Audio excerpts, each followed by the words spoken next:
Sir जय Hind. Brigadier Sanjay Khanna sir, जय हिंद। बहुत बहुत शुक्रिया समय देने के लिए। Thank you sir. जय हिंद। थैंक यू साहब, आपने समय दिया, शुक्रिया इसके लिए। आज एक बहुत हटकर मुद्दा जिसके ऊपर मैंने आपके साथ बातचीत करनी है। दरअसल पिछले 10, 15, 12 दिनों के अंदर 3 अहम खबरें आती हैं और वो मेरा ध्यान अपनी ओर खींचती हैं। एक खबर आती है पुंछ से, जहां पर एक हमारे जेसीओ साहब पेट्रोलिंग लेकर निकलते हैं और फिर उन्हें हार्ट अटैक आ जाता है और हॉस्पिटल पहुंचते पहुंचते उनकी डेथ हो जाती है। एक खबर आती है नॉर्थ ईस्ट से, जहां पर एक नाइक साहब होते हैं, वो वहां पे उनको हार्ट अटैक आता है और हॉस्पिटल पहुंचने से उनकी पहले ही डेथ हो जाती है।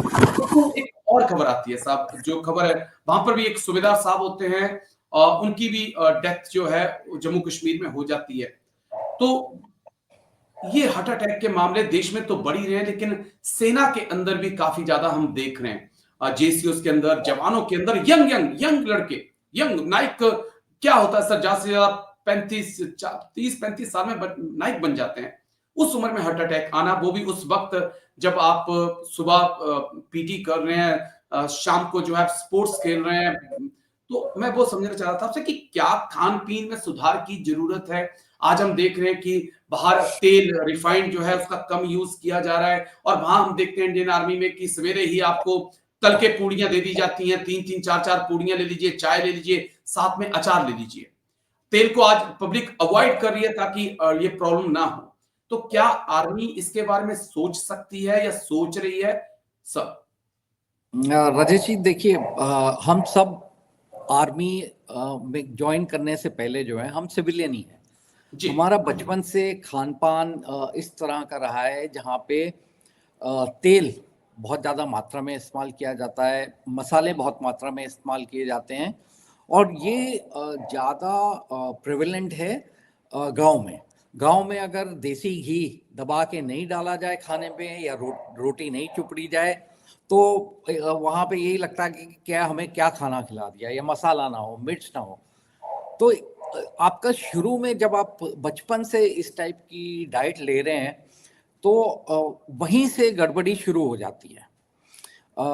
फौज ज्वाइन करने के बाद बिल्कुल आपने दुरुस्त कहा कि पीटी, परेड, गेम्स सब कुछ होता है, पर उसके बावजूद फौज में जो जो खान पीन है वो उसके ऊपर मेडिकल जो हमारे अथॉरिटीज़ हैं आर्मी की, वो स्टडी कैरी आउट करती हैं।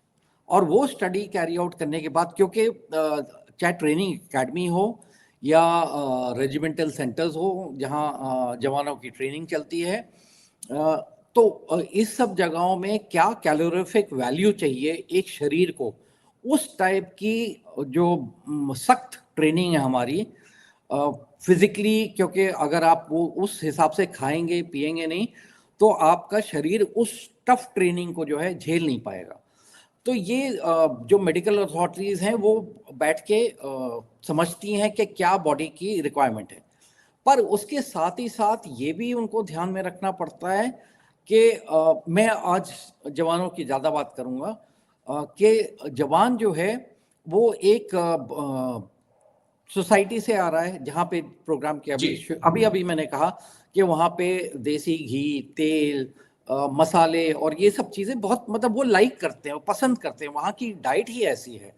आप राजस्थान में चले जाएं तो राजस्थान हो, गुजरात हो, तो दबा के मिर्ची, लाल मिर्ची खाई जाती है। वैसे ही साउथ में भी मिर्ची का बहुत ज़्यादा जी इस्तेमाल किया जाता है। तो इन सब चीज़ों को मद्देनजर रखते हुए जो है वो एक डाइट प्लान टाइप जो है वो देते हैं एएससी को, जो आर्मी सर्विस कोर है। और आर्मी सर्विस कोर जो है उसको आगे देखती है कि क्या क्या चीज़ वो फौज को मुहैया करा सकते हैं।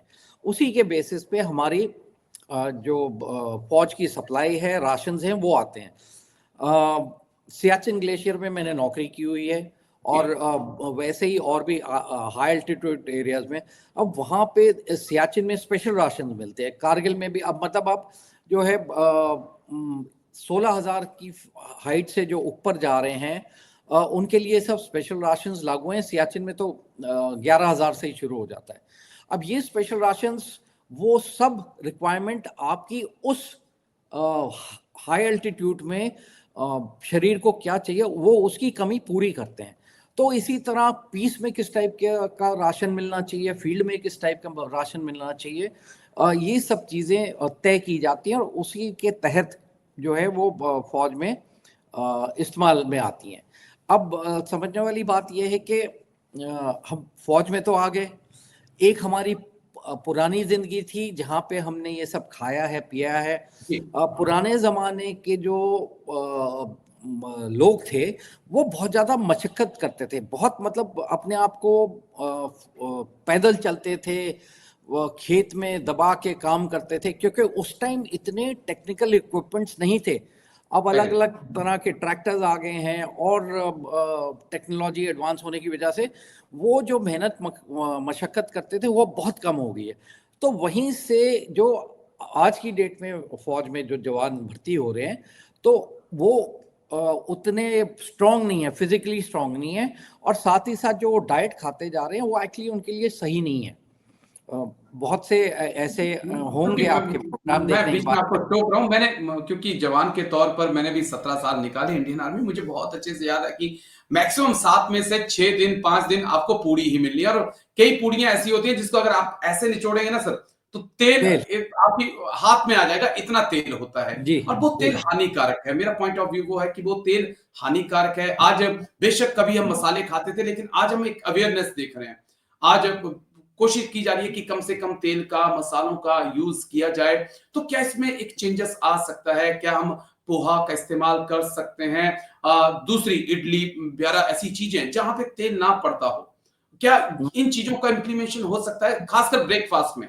क्योंकि दोपहर में तो आप चपाती और राइस आपके लिए बन रहे हैं, शाम को भी इस प्रकार की चीजें बन रही है, तो वहां इतना तेल नहीं लगता है। लेकिन मॉर्निंग का जो एक मेरा कंसर्न है उसको लेकर मैं समझना चाह रहा था सर। नहीं, बिल्कुल चेंजेस आ सकते हैं, पर प्रॉब्लम कहाँ हो रही है कि हमारे जो फौजी भाई हैं वो अलग अलग कास्ट, क्रीड, रिलीजन से आ रहे हैं। तो अब साउथ के लोग जो है वो तो चाहेंगे कि उनको तो आप तीनों मील में उनको आप साउथ इंडियन खाना खिलाएं। वैसे ही जो हरियाणा से आ रहे हैं वो चाहेंगे कि भाई हमें जो है ये पूरी चाहिए, हमें अगर देसी घी मिल सकता है तो क्यों नहीं मिले। तो इस तरह से थोड़ा सा मुश्किल हो जाता है जहाँ पे क्लास कॉम्पोजिशन पलटनों में है। अगर कोई प्योर सिख पलटन है वहाँ पता है कि सब सरदार हैं, तो उनका खाने पीने का सबका एक ही तरीका है और किसी को इसमें दिक्कत नहीं आएगी। मुझे याद है जब फौज में शुरू में ब्रेड ऑथराइज हुई थी जवानों के लिए, तो उस टाइम बहुत से जवान खाते ही नहीं थे, उनको पसंद ही नहीं आता था। वो बोलते क्या आप हमें खिला रहे हो।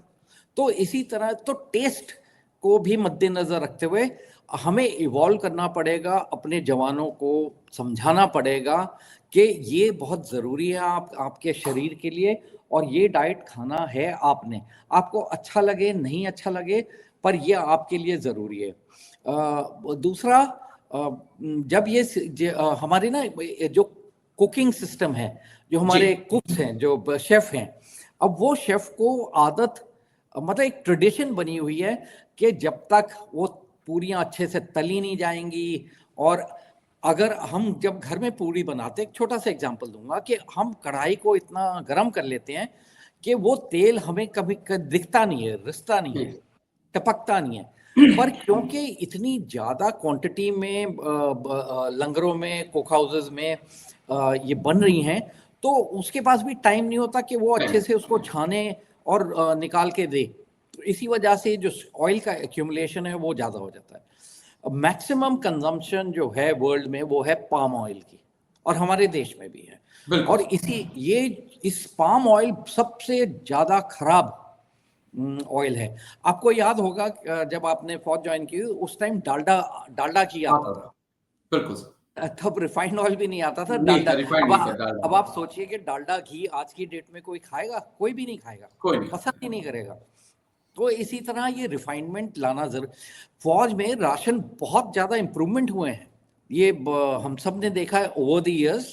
मतलब अलग अलग तरीके के जो जो मार्केट में या घरों में हम इस्तेमाल करें वही चीजें फौज में भी सप्लाई हो रही हैं, पर उसको बनाने का हर चीज का एक तरीका होता है। जैसा मैंने बोला कि अगर सुबह या दोपहर को जवान को तरता हुआ तेल दाल में नहीं दिखाई देगा या उसको तड़का नहीं दिखाई देगा, उसको मजा ही नहीं आता, उसको मजा स्वाद।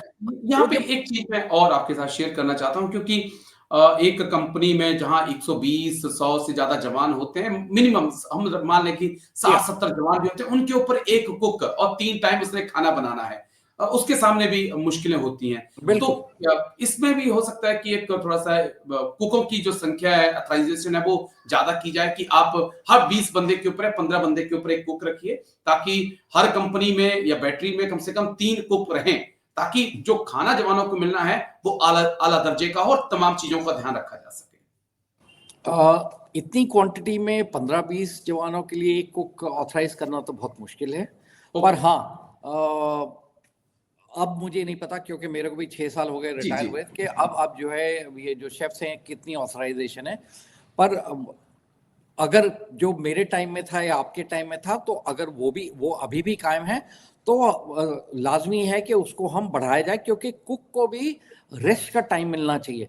देखिए, जी उस अगर जवान को सुबह 5 बजे चाय मिलनी है, तो वो कुक क्योंकि इतनी बड़ी संख्या में चाय बना रहा है कि वो सुबह 4 बजे उठ रहा है, और रात को जो है वो 9:30-10 बजे तक जो है वो खाना खिला के जाता है, और उसके पास भी कोई रेस्ट नहीं है। तो आपकी बात बिल्कुल सही है कि हमें ऑथराइजेशन बढ़ानी चाहिए, पर कितनी बढ़ानी है वो जो इस चीज़ को ज़्यादा समझते हैं ऑथराइजेशन ऐसा को, है, ऐसा है। और इस चीज़ को मद्देनजर रखते हुए जो है वो कार्रवाई होनी चाहिए। बस एक दूसरा आप, पॉइंट, जी जी जी, बोलिए सर, बोलिए बोलिए बोलिए दूसरा साहब, आप पॉइंट पॉइंट रखिए। दूसरा पॉइंट ये है कि मेरा ये मानना है कि आज की डेट में फिजिकल फिटनेस पे इंडियन आर्मी, नेवी, एयरफोर्स, मैं तीनों को ही लूंगा, जबकि आर्मी ज़्यादा जी हम इसके ऊपर विश्वास रखते हैं, उसमें कमी आई है। ओके। फिजिकल स्टैंडर्ड्स वही हैं, पर मैं एज एन ऑफिसर मैं आपको बताना चाहूँगा कि एक चेंज आया है, जहाँ पे हम जवानों के साथ सुबह पीटी करने में, शाम को गेम्स खेलने में, मतलब हमें खुशी महसूस होती थी। पर क्योंकि आज पलटनों में अफसरों की संख्या बहुत कम है, हर जगह हार्ड स्केल पे है, उसमें कोई कोर्स में चला गया कोई, तो वो ऑफिसर्स भी इतने ज़्यादा चीज़ों में एंगेज होते हैं कि जिस तरह से उनको जवानों के साथ जो है पीटी परेड और ये करना चाहिए, वो नहीं कर पाते हैं। जब वो नहीं करते हैं तो ऑब्वियसली थोड़ी सी ढिलाई आती है, और जेसीओ भी थोड़ा सा नज़रअंदाज करते हैं, और इसी तरह जवान भी करते हैं। तो इस वजह से हमारी जो फिजिकल फिटनेस जो होनी चाहिए वो उतनी नहीं हो पा रही है।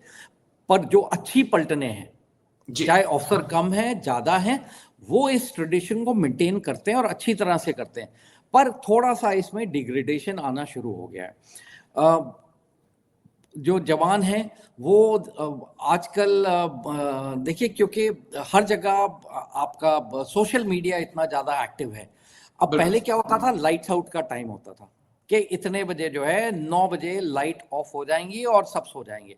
आज की डेट में वो संभव ही नहीं हो पा रहा है, जी क्योंकि सबके पास मोबाइल है, सबके पास रात का टाइम होता है कि भाई ठीक है, अब आज हमारी नाइट ड्यूटी नहीं है और हम अपना आ रहा, तो वो जो टाइम सोने के लिए उनकी बॉडी को रिकूप करने के लिए होना चाहिए, वो मोबाइल देखने में लग जाता है।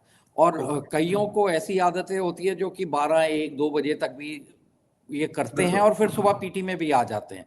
तो इस वजह से भी बॉडी को उस वो जो रेस्ट चाहिए वो नहीं मिल रहा है।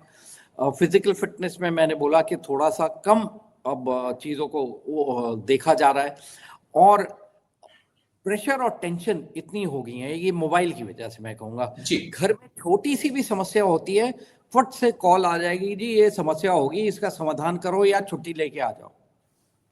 अब वो जवान जो है CICT ऑपरेशनल एरिया में डिप्लॉयड है, उस वहाँ पे भी उसको पता है कि भाई मेरी यहाँ ज़रूरत है। अब वो भी 10 बार सोचता है कि मैं छुट्टी मांगू नहीं मांगू। देखिए, ये एक तरह का दबाव दिमाग पे जी पड़ रहा है, और जब आपकी फिजिकल फिटनेस पे असर आ रहा है, आपके मेंटल स्टेटस के ऊपर प्रेशर आ रहा है, तो वो ऑब्वियसली आपके हार्ट के ऊपर जो है उसका फर्क पड़ता ही पड़ता है, ओके। और खान पीन का तो है ही है। तो इस वजह से हमारे बहुत ज़रूरी है कि हमें रिस्ट्रक्चरिंग करनी चाहिए। जो यूनिट तरतीब है, मैं जी, ये नहीं बोलूंगा कि, क्योंकि जो हमारी यूनिट्स की तरतीब है वो टाइम टेस्टेड है, वो सालों साल से चली आ रही है, पर अब टाइम ऐसा आ गया कि उसमें रिस्ट्रक्चरिंग की जरूरत है। और जी, अगर ये हो गया तो जितना अभी ये हार्ट अटैक्स हो रहे हैं वो उसमें कमी आएगी, और ओके। जवान जेसी ऑफिसर जो हैं इस प्रॉब्लम को फेस नहीं करेंगे।